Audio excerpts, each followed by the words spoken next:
I see. Yep. So, ladies and gentlemen, once again, it's time for Funnily Enough, the interview format show that we have in Mavin Magic every Sunday morning from 8 a.m. to 9 a.m. And today we have with us a person whose name I found it a little hard to pronounce. I'm going to give him the opportunity to tell us how to pronounce his name. He is an entrepreneur. He's a star entrepreneur who's been on live television multiple times. He has businesses in real estate and defense. And with us today is your turn. Harmit. Harmeet. Okay. I asked him specifically this question. Should I pronounce it Harmit or should it be Harmeet? But he was very nice enough to say, just go with Harmeet. That's nice. So Harmeet, welcome. And I'm really happy that you're here. Thank you. Pleasure for having me over here. All right. So I'm going to play that game that we usually do with everybody on the show. It's a simple word game where Chawla. we start with a word, and your job is to name a name, a place, an animal, and a thing associated. The first thing that comes in your head associated with that word. And you get 30 seconds to do that if you're okay. Yeah? Yeah. All right, let me get my timer running so we are fair to the previous participants who had 30 seconds running. We'll give you 30 seconds as well. All right, the word for you is home. Kids, father, wife. That's home. I need a name. I need a name, a Or place, you and need, or you need a name and a place. Home is heart. I don't know. I ah, can't. I can't. Heart. Heart. all right, that It's going goes to be there. heart. Okay, fine. Name, place. Place where I'm staying right now, All Delhi. right. Yeah. Delhi. Animal. Animal for me is a lion. Lion associated with your home. All right. That's Sorry. no, keep going. And the name, place, animal, and thing. The animal is lion. I heard that. Yeah.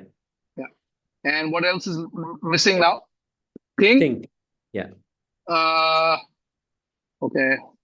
Thing. Can you elaborate on the thing? What it needs to be? The first thing I say home, what do you visualize? Do you visualize the door of your house, I don't know, some Okay. art of your house, anything? Thing for me would be it's not a thing, but it's still a thing. It's an idol of Kali in my I house. all right. That works. There's no right answer, like I said. There's Yeah, no nothing. yeah, yeah, This has to be done this specific yeah. way. Whatever comes up, because we want you to. This is a nice icebreaker. It just gets you warmed Sure, up. sure, sure. Makes you. It's a Sunday morning, so I'm sure you're like, I wish I could have been in bed. All right. So I've been looking up some of the stuff that you've been discussing with other interviewers, other formats, other places.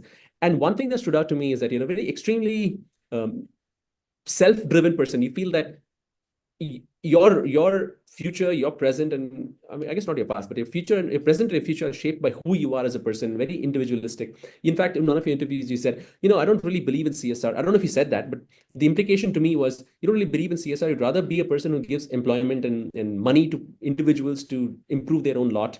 So it seems like a very highly libertarian, quote unquote, libertarian slash, I am the root of my own success kind of mindset. Is that a correct description of who you are? To a large extent, yes. And it's been, I would say, it's shaped by the way, I guess, your individuality, your personality is shaped by the way you kind of lived your life, and the turns and the tribulations and turns and things that you've gone in life that shapes you the person you are. So So I would say, to a large extent, what you're saying is right. I firmly believe that destiny is there. Luck has a huge part to play, but you know, as they say in your karam, or the fact that if you're not knocking or you're not on the door of destiny and luck at the time, if you're sleeping, well, I guess even if destiny is there for you or luck is there, you're going to miss the bus. So you have to get up out of bed, and nobody's going to come and feed you anything in this world. You have to go out and get it on your own, I so guess. do you personally feel that since you believe that nobody is giving you anything as a gift, like you have not received anything as a gift, you yourself don't feel others you should be giving a gift to other people. You should be like giving them opportunities, of course, like as an equal, not as a I'm going to give you something. So what does it look like on a day-to-day basis? Is it like, okay, I will not do CSR in my companies, or I will not No, give charity or so something? no. So I'll tell you the point where I made on one of those interviews which you mentioned is not about not giving CSR. it's about the ideology on that one from my perspective is, where do I rate the idea of becoming an entrepreneur, or where do I rate the idea of what is it that the journey for an entrepreneur is? One, a lot of entrepreneurs are extremely into businesses which are about helping themselves and their family. They really don't, they're making money, but they're not really generating employment, or they're not really adding to society, so to speak. The other part is you go into a situation where you say, you know what, I'm going to create an organization. Creating an organization is no joke. I mean, you're going through a lot of trials and tribulations to do that.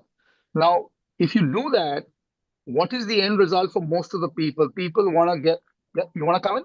Yeah, and not comment. I want to unpeel this a little bit more. So you said, okay, there are people who start businesses which are essentially to make an income and a living for themselves and not really contributing to society. Would that be something like for example, a shopkeeper? He or she opens a shop which sells, I don't know, daily, monthly supplies for the house, like grocery supplies. So you say something like that. Like most people have that No, limited mindset.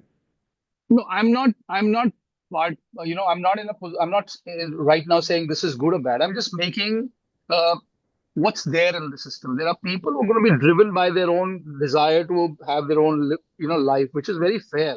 Hmm. That doesn't mean they're selfish or they're not. It's just that some people don't have the capability to go and beyond a certain limits. That's their limitation, Right. or they're not willing to cross that limitation.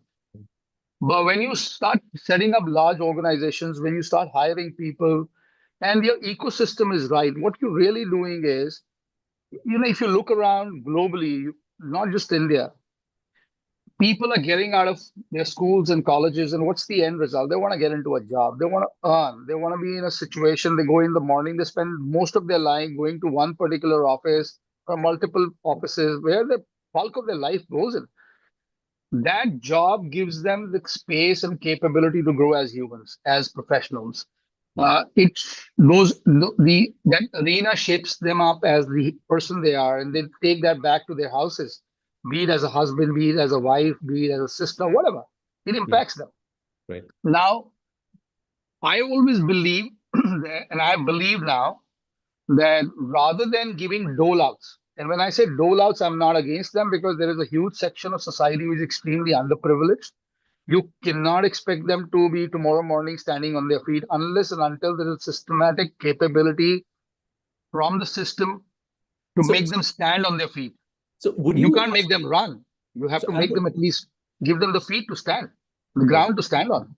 Understood. So as an entrepreneur, say you have a successful business, would you say I'd rather say give dividends to my shareholders or give a bonus to my employees, or would you say I should probably, instead of doing all that, I should create a school system, or invest in I don't know, meals, or something like that? So where do you think the I, for an I would auto do I would do both. I would do both. okay. Hmm. I would do both. Reason is, uh, I would pay dividends and profit shares uh, to my employees, because one, I beyond a point, I'm not treating them as employees. I'm treating them as equals, because yes, I would have taken the pains to set up the business, but at one point of time, if that business is doing well, I am, let us say, I am the captain of the ship. There's an engineer, there's a guy who looks at the hull, there's a guy who's looking at different aspects of the ship. Now, if those people don't get the act right on the ship, the captain cannot do much on the ship. But at the same time, if these guys do their job and the captain is not able to navigate the ocean, so it's a symbiotic and a synergetic relationship, right? Right. But yes, I own the ship in a way. I navigate the waters and they don't. And Right. that's where I am the entrepreneur, because navigating, understanding the ocean, understanding the challenges are extremely important. And those, when you navigate and you know your ship, you also know where something can go wrong in the ship, and you can direct those people to rectify those things. All right. So, So I'm going to put you in a place where you have to maybe navigate the ship called India. Okay, we've had Independence Day recently. yeah, We've yeah. the entire country is thinking about independence and where we are going as a nation.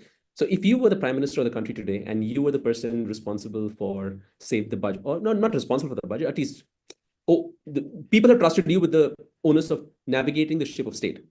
what problems do you imagine, do you see coming up on the horizon for India? I'm not, you don't, I mean, it could be war or something, but at a systemic level, what problems do you foresee coming towards India?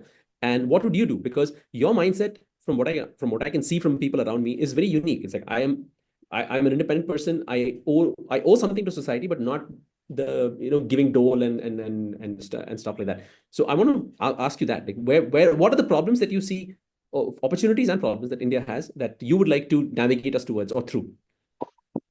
So I understand one thing, what works as a advantage in our life can also be a huge disadvantage.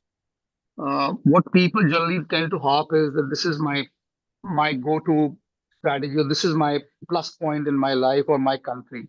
So, when we talk about the demographic capabilities in India, the youth, the population, as much that is a positive, that positive itself can also become a huge negative if not channelized the right way, right?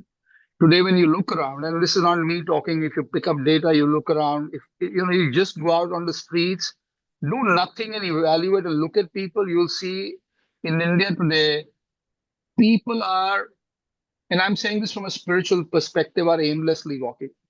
Okay. Uh, we need to go down to the grassroots level. And I've said this on open forums many a times. And because I've been in real estate, I've said, rather than, let me put this question to you the other way around. And I'm building up to the question that you asked.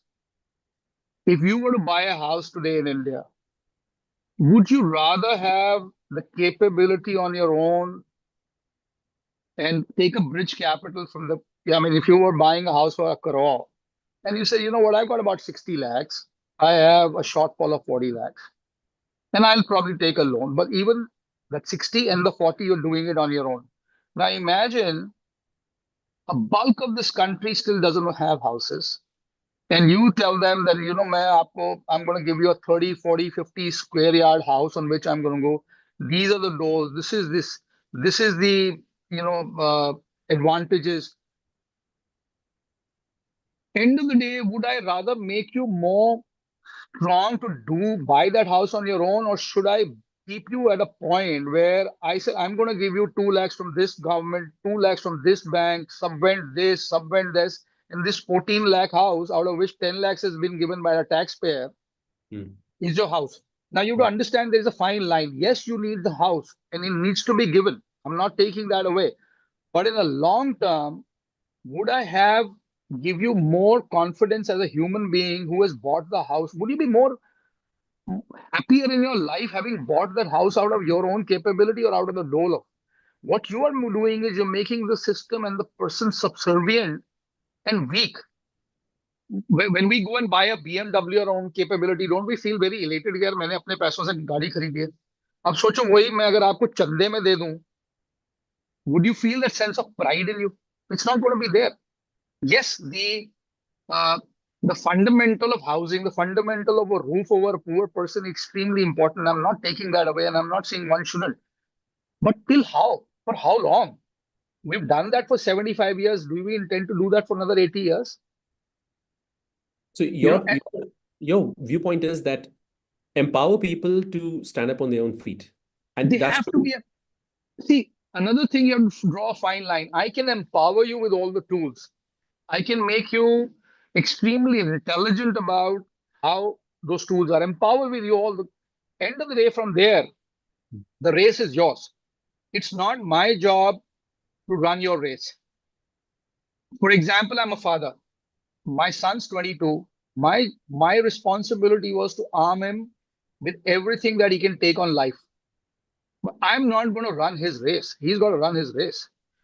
He can come to me for advice, but I'm not, beyond a point, I'm not his decision maker. You know, he has to take the decision. He has to take the onus of those decisions. He has to answer for those decisions. And should he want to come back and solicit an advice from me, I am always open. I'm not going to handhold him beyond a point. Why I don't need to handhold him beyond a point? Because if I keep handholding him, every time a tough decision in life comes, he's always subconsciously going to think, oh, let me hold my dad's hand, or let me go to him. He has to learn to take those decisions on your own. But what is my responsibility? My responsibility is to ensure that he has that intelligence and the capability to face those challenges, right? Challenges are his to take. So Where does the advice part come in? Where there is a need gap that I know this is right. I want to do this. Can I just go back and kind of uh, do a deep stick on this? Let me just solace it. all right. So two questions. One question is, was that also your upbringing, the way you're planning for your children? Was that also how you were brought up? That okay, we'll give you your parents with your parents, your family support system was thinking, we'll give you the tools that you need, and after that it's your job. Or that's one. And the second question is on a fundamental on a decision. What are the tools that you gave to your children? I mean, I understand you gave them. I'm sure you must have given them an education. You must have given them some values, some spiritual slash religious slash social understanding. What are those three things that you gave to your children that you think are the tools that they needed or they need in your son is 22 going forward? The tools have been given. Now it's they'll live their life. I've given them what I need to give them. So two questions were, was this also your journey from say being a 22-year-old yourself to being a mid 40s, early 50s person today? And the journey that you're envisioning for your son, is it going to be similar? And what are those three things that you've given to your son? No, so with me, I was in a far more protective cocoon. The reason being, I lost my mom when I was 11. So so our family was kind of besieged with tragedies. With my mom gone, and then following year, my father met up with a very severe accident. He fell from the 13th floor of a hotel. The lift crashed. So we were young, and my sister was just about 3. So we as a family went through some tough times. So for me, by the time I was 13, I pretty much was somebody who was taking his decisions in life. And there was me taking decisions, and then there was my father who wanted to be protective, which was normal that, this is your mother is gone, this. And I had I was always a headstrong person. But faced with that fact that I lost my mom and now I'm in the middle of nowhere, uh, decision making became a part of my. Now, what happened was when I started taking decisions, and you start taking decisions, hard decisions in life at 13, which you're not supposed to. By the time in your 20s and somebody comes and tells you, hey, you know what, I'll tell you what decision you need to take. I'll say, hey, buddy, I'm not listening to you. Mm-hmm. I'm going to own up whatever I do, whether good, bad. This is my decision. If there is a fallout, and I also believe there's no good and bad. You take a decision, it's a cause and effect relationship. Uh, there are certain things you do in life which give you an immediate result and have a different result at the end of the tunnel. And there are certain decisions you take in life which give you a very rosy perspective right now, but it might just lead to a far more darker place at some point of time. There are two sides to the same coin. When I'm coming down to my son, whatever challenges of life, I faced, I made sure both my kids were totally aware of them. Unlike one of those dads who kept it to himself, no, I'm the provider and I'm going to keep it. No, I made sure the different hues and colors of life, which I went through, I made sure my kids understood that. What is the practicality of life? How people deal with it. So while they were getting educated in physics, chemistry, and maths at school, the real challenges and the real perspective that life throws to you. But there was also an underlining factor. The underlining factor to my son and my daughter was my truth cannot necessarily be your truth because you're different individuals. But there are certain perspectives in life that do not change. Behavioral patterns do not change. People in today's time evaluate certain things in a certain way. And for me, they will not do it the other way. And for you, they will not do it the other way. They will. The only thing that could be different is that, as a person, I'm different. So my response to a certain situation in life might be different. My son's response might be different. My daughter's response will be different. Uh, what I probably learned at 45, my son's already picked up at 22. Why? Because he has seen that journey with his own father. He's seen that many a times. So, and I'll give you a small example. I used to tell them, I said, when they were 13, 14, I said, there's no democracy at home. What I say is the final word. When he became 15, I said, you got a word on the table. When he became 17, I said, you got about 40% votes. Call is mine. When he started going to college, I said about 80% of your life's call are yours, but I'm still the father. Still, we're partial. You have democracy, but I can veto you. At 22 now is in the US. It's very clear. It's full on your parliament. Hmm. You decide the rules. You govern your constitution. I am only who's sitting outside. So I've given you the full freedom when you deserve it. When you've Hmm. also shown me as a son, as an individual, that you're capable and you've shown the maturity, and Right. you're out of the house. Hmm. Because now I can't take your decisions. Then when you were sitting at home, I was going to rule and I was going to overrun everything. All right. So So the values that you gave to your children are you expose them to the realities of life, not just the good parts of life. That is one, of course, yeah, that's learning, a good learning for children. The yeah. second thing you said is that there are truths which are your truths and my truths. There are also universal truths.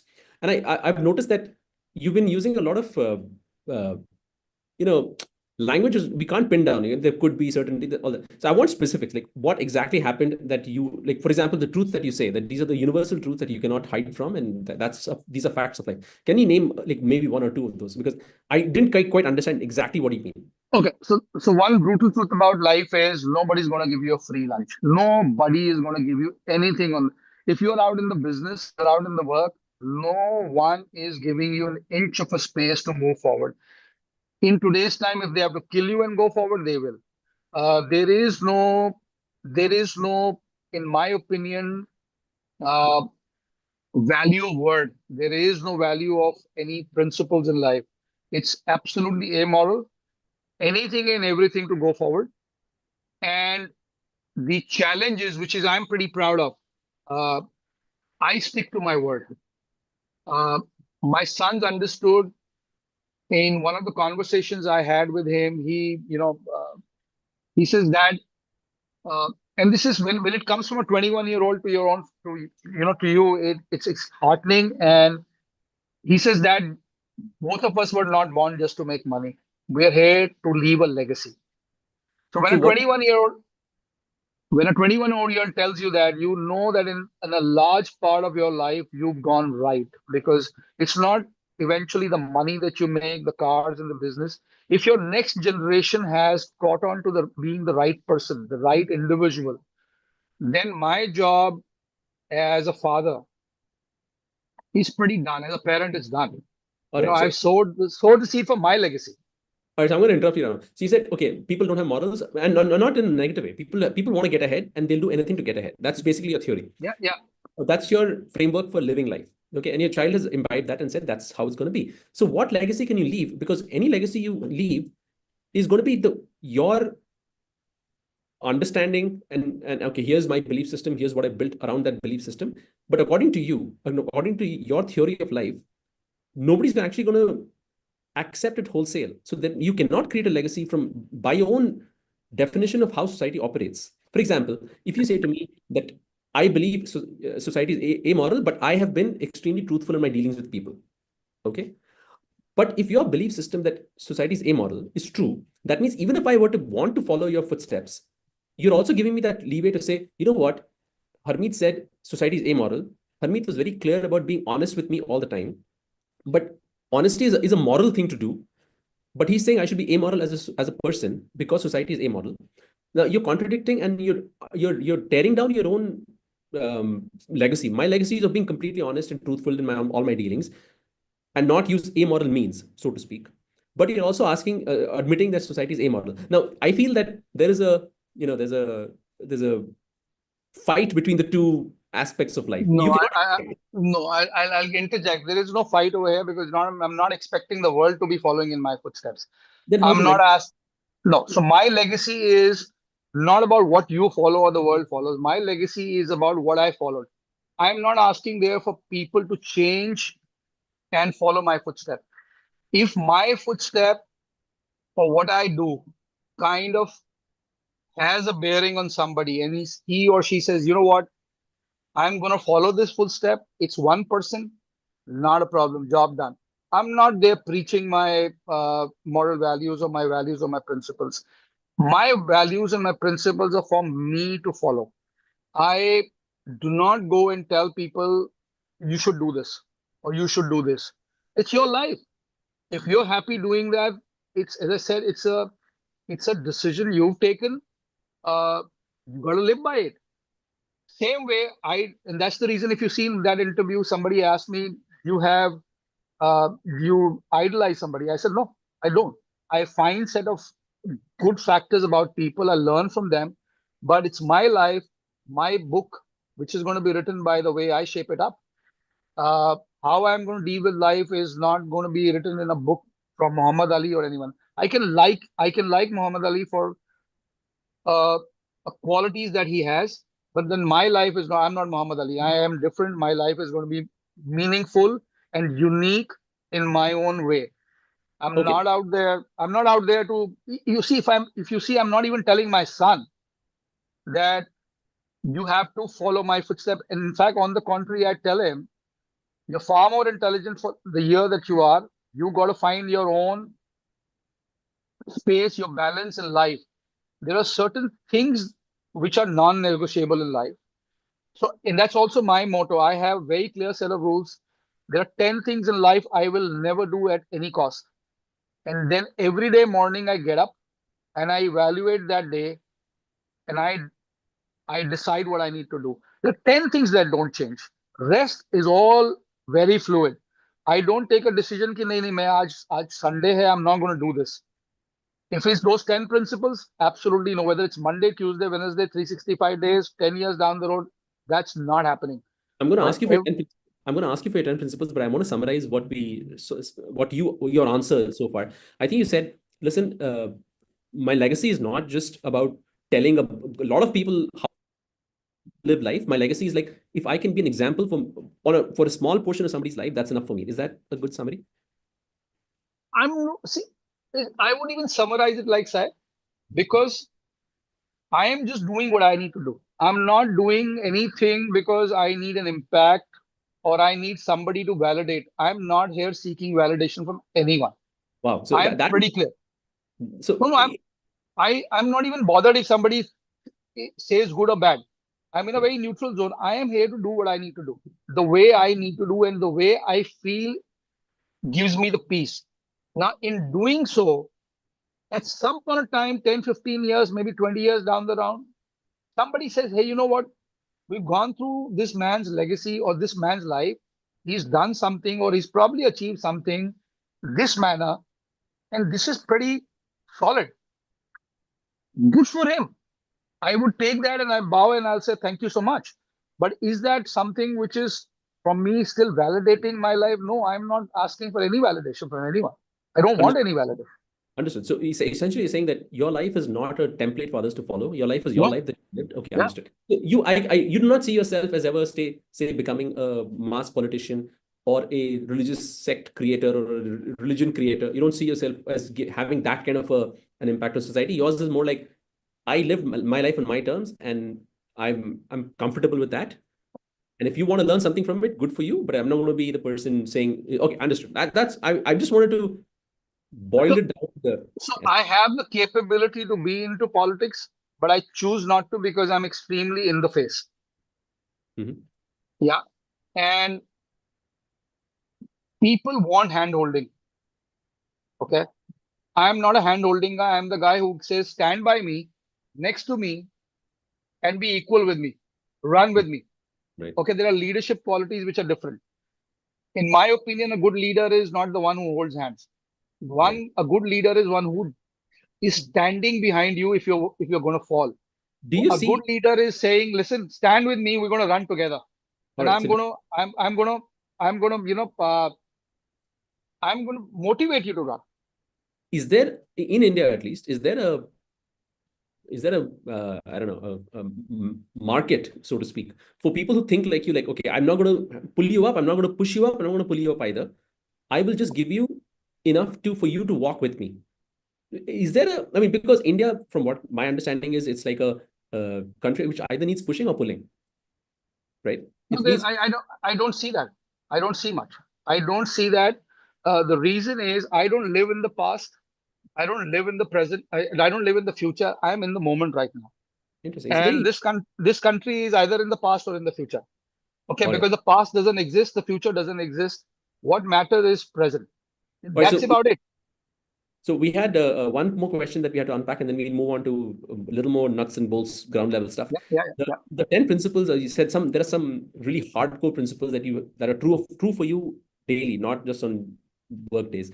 So what are those principles that you like? Name three of them which you're comfortable sharing, like specific ones. So, off the cuff, I'll tell you, I'm pretty clear for money. Hmm. It's if somebody says, I should stab you in the back, I'm not doing that. I'm not willing to lie to make money. I own up my I like to own up my responsibility of my decisions. I don't put them on to other people, right? You see others doing Uh, that? Do you see others making that mistake every where day, every second. yeah, People, yeah, can you so give me so see, in one of the Mavin talks itself, about a month and a half back, I said predominantly, and I'm not saying specific to country, people in general. If you closely look around, people are living a white lie. People are living a live lie. When you go into different aspects of spirituality, or as I say, the marketed spirituality today, it's a panacea or a pill being given to people for getting some kind of a solace from the pain they have. And what's the pain? The pain is they're not able to face up their truth. The problem is the most 95, 99% of the problems in life are when you're not able to face up your truth. And why you're not able to face up to your truth is because you're always seeking validation from somebody or the other. You're insecure. Uh, so if you rip that have bandage. No, okay, so again, these are very high level. Rip that bandage off for me and yeah, say, here is the truth that you are not. Talk about me. I'm forget about society in general. Say you meet an average person on the road and say, here is the truth that you're not willing to face about yourself. Here's why you need to realize the truth about your life. okay. What is that? Let me give you an example. If hypothetical right now, if you or me were doing business and we didn't have a penny in our pocket, would you go out into the market to a guy and say, "Listen, I have all the capability. I don't have a penny in my pocket." People in today's world will not be able to go out into the market, tell openly and say, "Hey, you know what? I've got everything. I don't have a penny in the pocket. I'm a pauper." Because the moment they say they're a pauper, they fear that the guy that you're giving that answer to is going to judge you and say, "ये तो भिखारी है." अरे भाई, उसके भिखारी बोलने से या उसके अमीर बोलने से ना तो आप भिखारी बन रहे हो, ना आप अमीर बन रहे Hmm. हो। आप अपनी सच्चाई के साथ रहो ना। So अगर what would आपके ठीक है अगर मैं आपके पास नहीं है रोटी खाने के लिए, तो नहीं है खाने के लिए यार, मैं क्या गरीब बदल हूँ, जाएगा? मेरे पास कुछ नहीं है खाने को, मेरे पास पैसे नहीं है, मेरे पास and you and I are business together, ठीक है, हाँ, मेरे पास कुछ भी नहीं है नाउ हाँ। That reality I'm facing up. What I'm trying to understand is what is it that is what am I losing out, or what am I not realizing about my life by are you saying that because though I'm a bhikari, I still pretend to be a not bhikari? Is that what you're saying? Is No, that how comforting? the question is not कि you're feeling भिखारी, because somebody will twist it कि यार नहीं नहीं आप negative सोच रहे हो। नहीं, the first part for finding solution to anything, Hmm. how do you find solution to any problem, is the acceptance of the problem, acceptance of your reality. तो Now if मेरे you don't दिमाग accept that, अब आप उसको accept ही नहीं करोगे, तो आप उसका सोल्यूशन कहां से निकालोगे? अच्छा तो what in if I'm the bhikari in this conversation, तो what am I saying to myself which makes you think that I'm not accepting the fact that I'm a bhikari? वही मुझे समझना है. नहीं, मैं आपको नहीं बोल I, रहा। I want it to be about me so nobody else feels offended. I want it to be about me so that So, you can tell me. if you see, uh, I've had people who let's say, for example, it's very difficult. It's a very complex kind of a thing. It's very difficult to zero down because there are many layers in this. There are very extreme amount of layers, and I'm saying it from a business perspective. If you had a great business idea, you had everything sorted out, but let's say you didn't have the money for business. Do you think in India today you can go and tell somebody, "Yeah, listen, I have everything, I don't have a penny to put in"? Would somebody bankroll you? The answer is absolutely no. You wanted to put up a real estate project or any kind of a project, people will tell you कि भैया तू पहले ना एक छोटी सी दुकान खोल के छोटे से बड़ा हो। ठीक है, इसका मतलब कि जितने भी साइंटिस्ट है जिंदगी में जिन्होंने बड़ा काम करा, उनको पहले कहीं झोपड़ी में जाके कुछ काम करना चाहिए था. You should not have the capability to think big. Just because you don't have the money, that means you don't even have the brain. How is brain related to the money that you have in your wallet? Does the brain drive the wallet or the wallet drives the brain? This country and by and large the world thinks the wallet drives the brain. Because in a way, practically, yes. Because there are a lot of people who have such a huge amount of intelligence, but they don't have conviction in themselves. Because at some point of time, they are fighting with their own insecurities. They do not have like Charles Bukowski की एक poem है, मैं उसको quote नहीं कर सकता, but he says it beautifully that you need to be mad enough to die and passionate enough to die. अगर सड़क पे बैठना पड़े भिखारी की तरह भूखा नंगा तो बैठना. Point is, you want something in life, but you're not willing to sacrifice. And the reason you're not willing to sacrifice is somewhere your insecurities and your own capability to confront your own truths comes into the way. Your ego comes into the way. You're not able to take a call. You're too scared. You're too scared to fail. You're too scared to die. You're too scared to die without achieving something. Hey, but you still were on that path. You do not control the outcome. All you do is control what's your effort. Understood. Okay, so your the things you start with, in viable things are like you have to face your truth, that the thing that you fully believe everybody should do is know the truth that you are that is your truth. You should know that really well. Okay, good. Now let's move on. It's nearly 8:40. It's time to start talking about the nuts and the life today. Yeah. You were saying that you were planning, you're thinking about at least at some point moving abroad and starting a life afresh. That's at the age of nearly 50. I think 50 or nearly 50. 50. 50. Right, half century ho gaya aapka. So Half now, century. are you apprehensive? Are you scared? And what is it that is causing you to make this choice of moving abroad? And what happens to the work that you've done, whatever you've built so far? What happens to all that? No, so I'm not apprehensive. I'm not the person who's apprehensive about anything. I'm pretty sure-footed about what I do. The reason I'm very sure-footed about what I do is I'm not thinking ahead of myself. I'm not thinking uh, tomorrow, day after tomorrow. I'm in the zone right now. I'm doing what makes sense right now.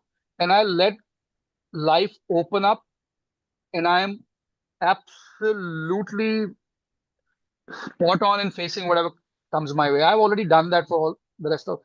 I've gone through enough in life to understand that there are days I've seen where I thought I'm not going to survive the next day, but I have. I've survived days, months, and years. So for me to think that I need to be apprehensive, no, on the contrary, I'm pretty clear that if I set out on some path which I wanted to do, it's not necessary that I needed to achieve that at 30, 35. I might end up achieving at 60, 65. And why it does not matter now, because I'm not seeking anybody's validation at 30, 35. I'm really not bothered whether what I wanted to achieve was at 35 or is at 65. It's my life. Right. It makes me happy what I have done. Now, so I'm not apprehensive about anything. The other part is Why choosing this? I don't have a logical answer. There is a part of logical answer. I see the capability of what I want to do, the canvas at which, and to do it in a different location. So what is that canvas? Can you please paint that canvas for us and say, this is it, this is what I want to do? And you don't have to be specific. Okay. You can be and this is what India is not letting. Okay. And I'm staying specific to me. I cannot generalize it because it would not be right. Everybody's life is different. For me, at this age, I still find that country has more respect for your intelligence than the money that you carry in your wallet. So if you have some ideas, you're intelligent, you have a capability to do something, I think that country gives you more wings than this. Okay. And because I have faced it, I have gone through that.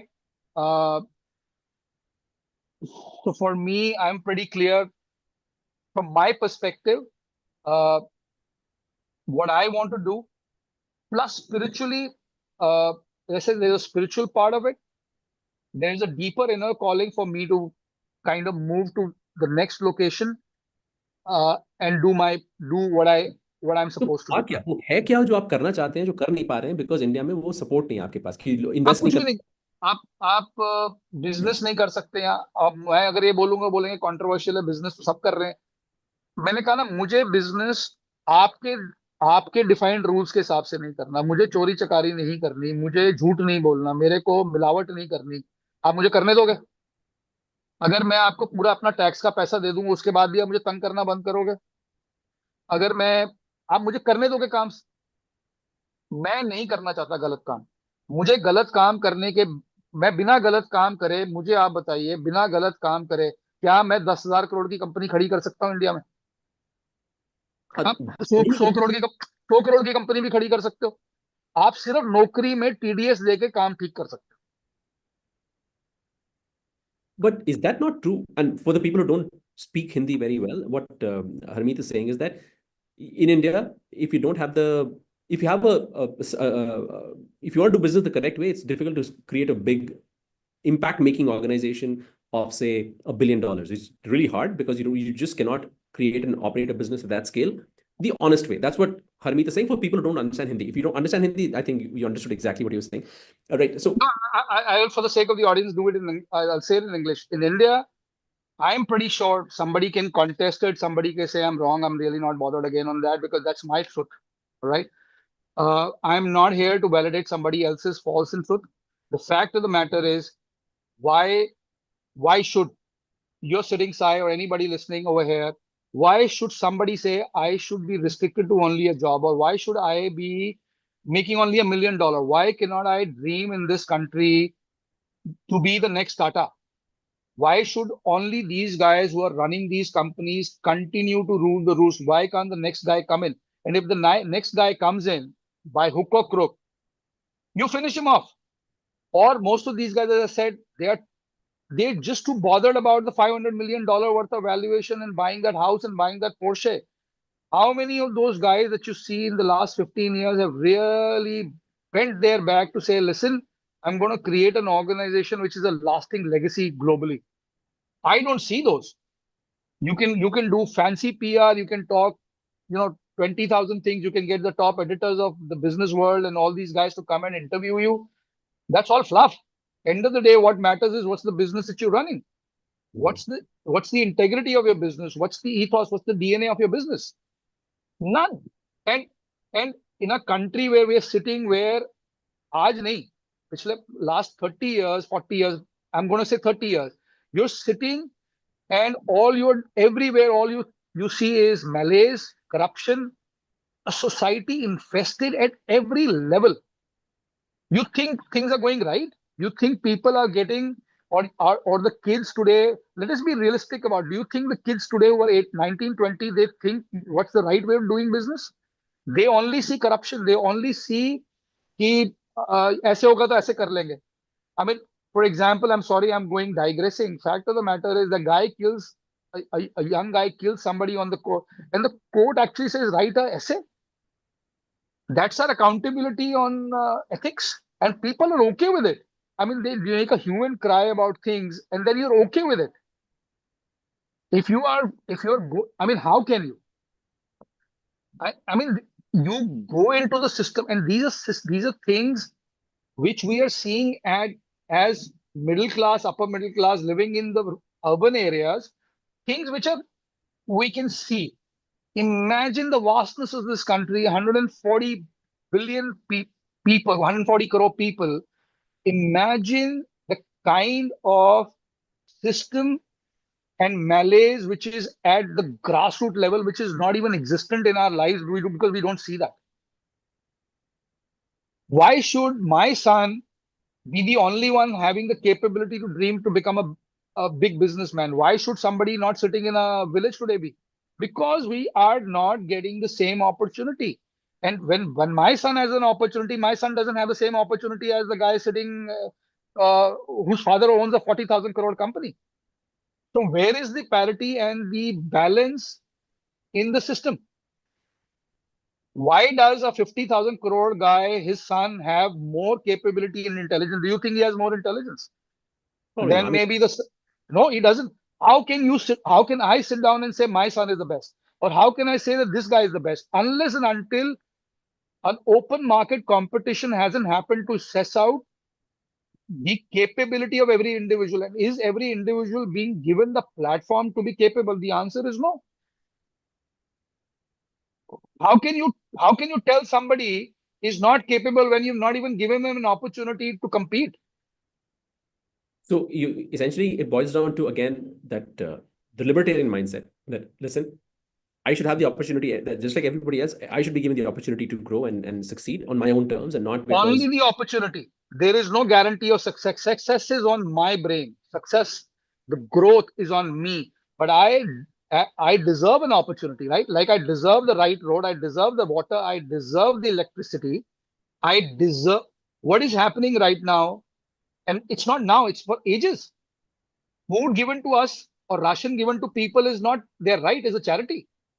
I mean, if you and me drive a car on the road and it doesn't have a pothole, it's a charity that the car is going through on a road which doesn't have. It's not my charity. It's not a charity you're doing to me. It's a right. It's my right to have that. Right. It's my right to education for everyone, not me. You, your kids tomorrow. Everyone has a right. It's not a charity. You literally say मैंने ना school बना रहा हूँ. अरे वो तो CSR है ना. स्कूल बनाना आपका काम है, उसी लिए तो बैठे हो आप. आप और किस चीज के लिए बैठे हो? My son, your son, the next generation needs to get the same platform, the same. Why should my son be here and your son be here from the starting point just because I made 40,000 crores? Okay, I understand that. But at a basal level, that man, the other man should also be given an equal opportunity. He should not be given a car. He should not be given his food, but he should be given an arm with the capability to earn his food. After that, if he cannot run, he doesn't run. what That's on him.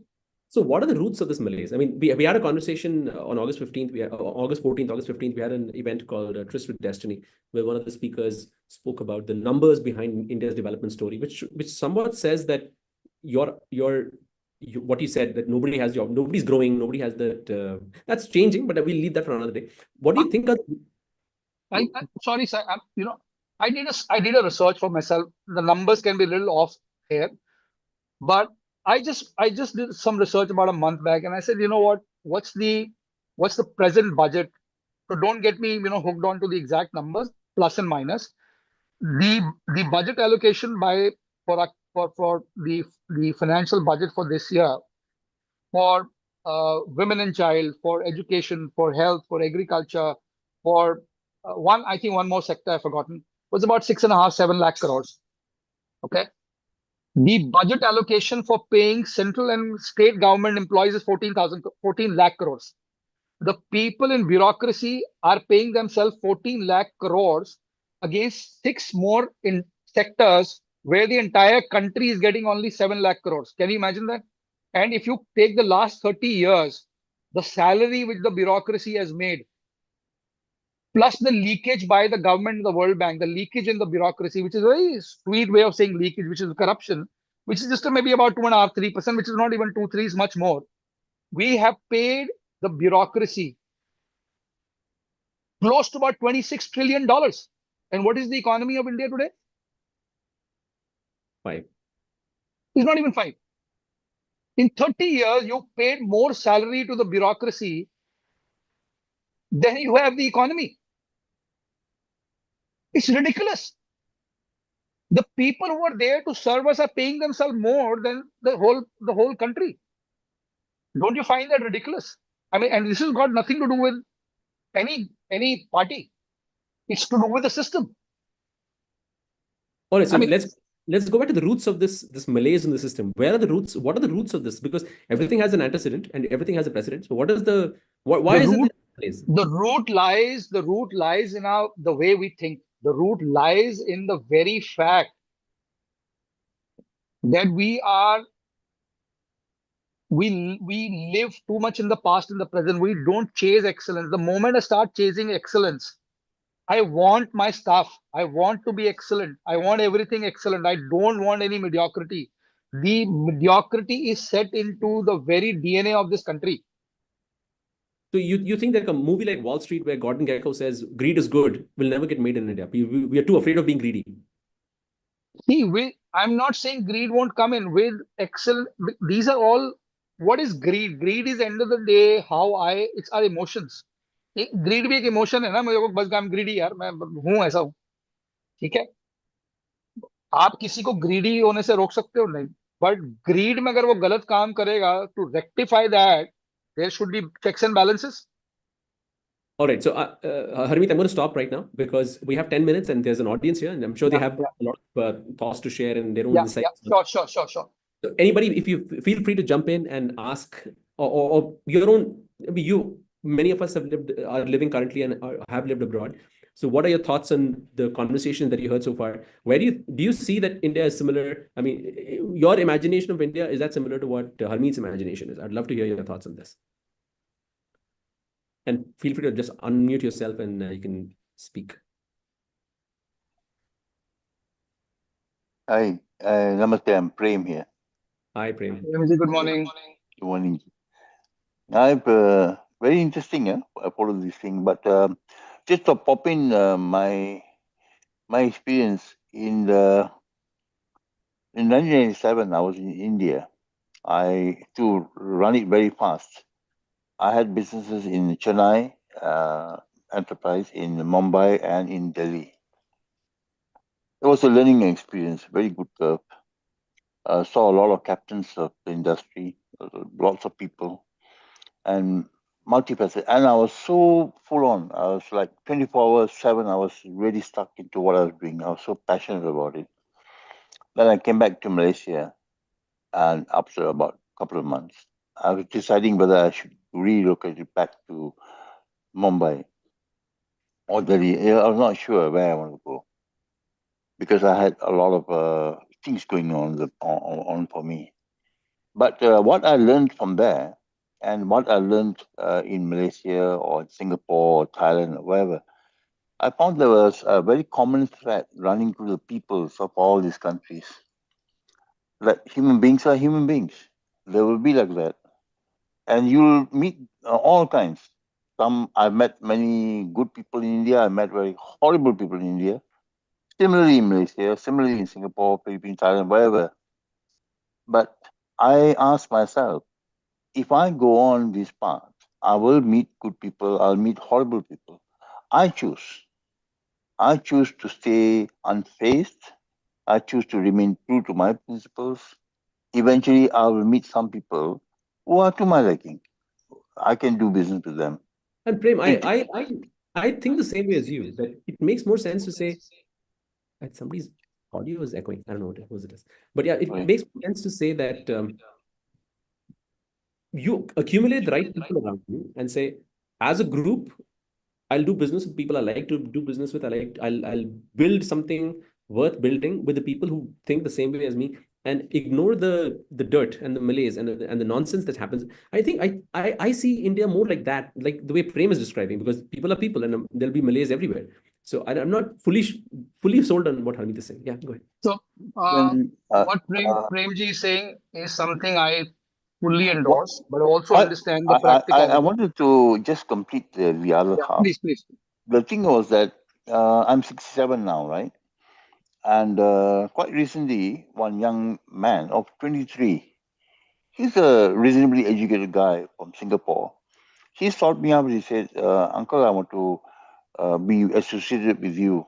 I said, For what reason? He said, Because I have a dream, he said. I said, Okay, if you have a dream, I want to hear.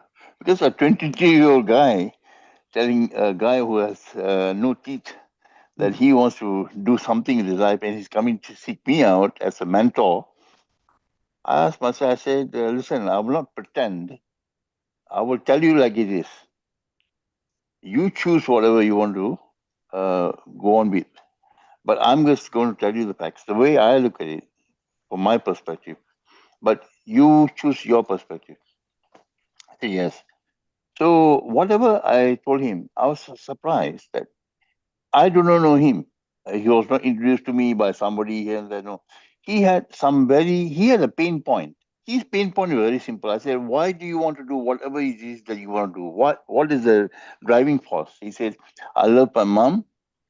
I want to do more for my mom, health wise, monetary wise. I want to do that for my mom. I said, that's good enough for me. That was a pain point. So I knew where he was coming from. Right. I didn't want to know about his father, his brother. I don't know about all that. This was good enough. Right. So I hold at 67 now, mentoring a 23-year-old guy. I found that I'm listening more to him.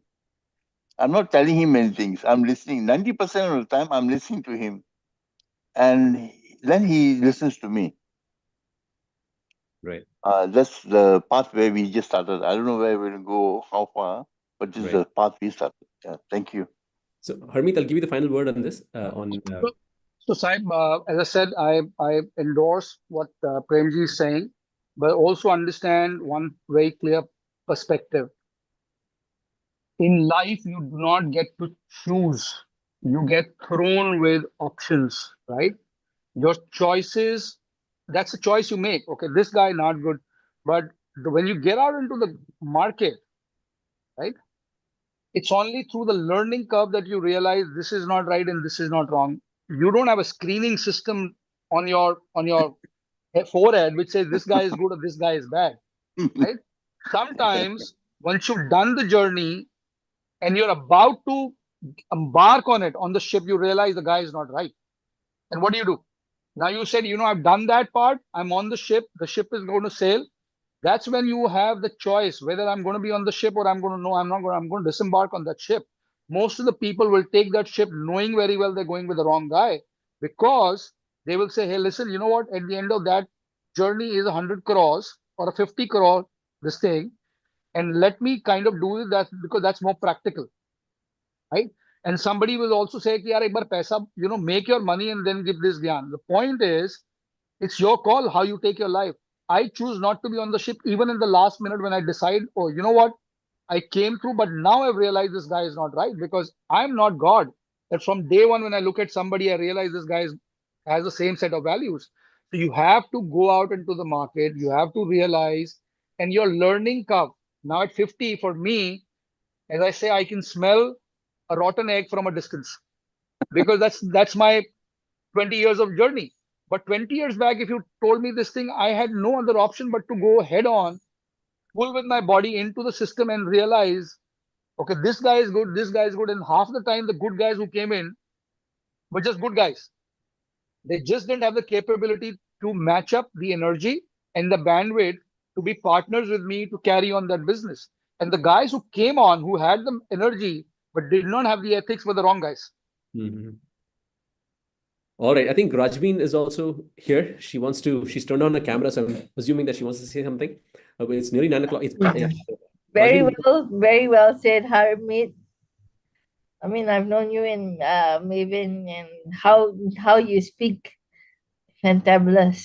Thank you so much.